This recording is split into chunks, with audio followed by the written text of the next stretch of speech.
debuted the Clarity trio of eco cars, I'll admit I didn't pay a whole lot of attention to the plug-in hybrid we're in now, because the battery electric and fuel cell vehicle garnered a lot more attention. They were just more interesting at the time.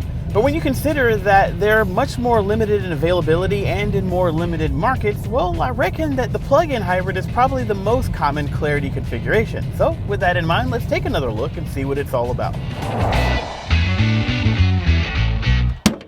Now the Clarity's powertrain is complicated, but it's also a little familiar. It's what Honda calls an eCVT setup, which matches a 1.5 liter gasoline engine that makes 103 horsepower and 99 pound-feet of torque, with an electric motor over here that makes 181 horsepower and 232 pound-feet of torque.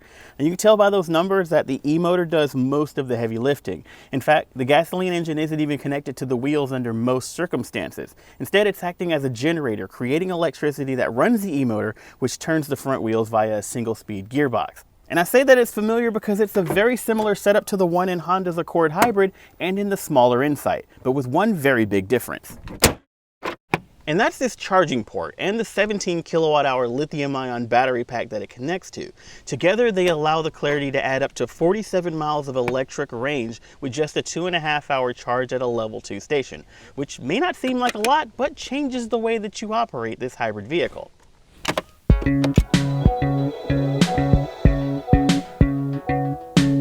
With around 50 miles of fuel-free range at the beginning of every trip, the Clarity has the potential to dramatically improve its fuel economy, climbing from around 42 miles per gallon combined for hybrid operation to about 110 mpge for the full plug-in hybrid system. And depending on your charging habits and driving style, there's potential to do even better than that. For example, I've been driving with a pretty light foot and charging at the beginning of every trip, and my fuel economy is well over 150 mpg for the week. That's pretty darn good.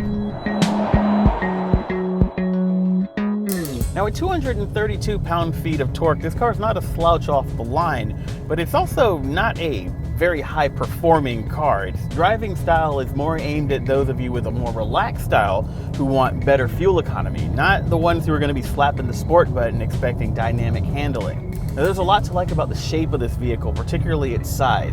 It's a bit on the high side of the mid-size sedan scale, which means that in a world where the Chevy Volt's gone on the chopping block and this car is going to primarily compete with plug-in hybrid SUVs, having a lot of space for people in cargo is a very good thing. And when you factor in that with almost 50 miles of electric range at the beginning of every day, you're doing about double what those SUVs in this price range can do, making it a better eco car.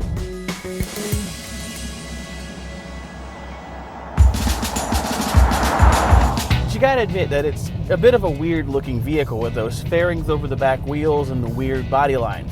Fortunately, the cabin is a much nicer looking place with really nice materials, and I especially like this floating center console that adds some storage underneath. The dashboard technology feels a little bit dated, but if you're like me, you're just going to be plugging in a USB port and getting Android Auto and Apple CarPlay out of the box, so you'll never have to deal with the OEM software, so it's not much of a nitpick. Now, overall, I think that with much of the competition aiming at SUVs for their plug-in hybrid, the Clarity is in a very unique place, offering a very good balance of range, economy, and packaging. And I'm really glad that we've taken another look at this vehicle because my second opinion is a much more positive one. The 2019 Honda Clarity starts at $33,400, but for a fully loaded touring like this one here, you're looking at $36,600.